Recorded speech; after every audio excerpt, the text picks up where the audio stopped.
Hi, advanced musicianship students. So, the assignment for this week is to come up with a composition that uses a lot of different chromatic notes. Now you've learned pretty much every single chromatic note there is. And many of you are just like, oh, okay, I'll just make a melody and I'll add some chromatic notes in, and that's exactly what we're talking about. But a few of you, I think, are still trying to cram in a bunch of chromatic notes. I want you to think of this in a different sort of way. Imagine your English teacher has assigned you to write an interesting story and use some unusual vocabulary words. You wouldn't just go look up a bunch of vocabulary words and throw them all in together.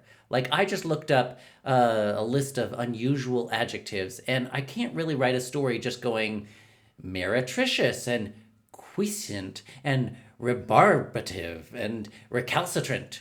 This is not a story. These are just words. Instead, I want to think to myself, what is my story about?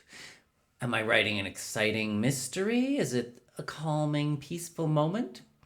Let's say I just want to make a nice melody. The simplest melody I've ever heard, pretty much, is just Lou, Lou, Lou, otherwise known as Mi, Re, Do. You've heard it a million times in, like, from Hot Cross Buns to every other song on earth. And I can just change it to go Mi, Me, Re, Do. Or I'll go the other direction. Do, Re, Mi, Do, Re, Re, Mi. Or Do, Mi, So, La, So, Mi, Do.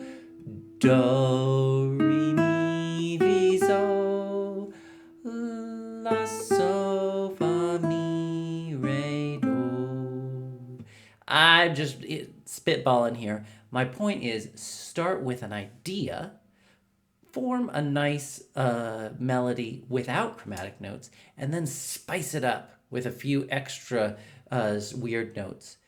I think you'll have a much better time coming up with an attractive melody that way. Thanks, and I'll see you next week.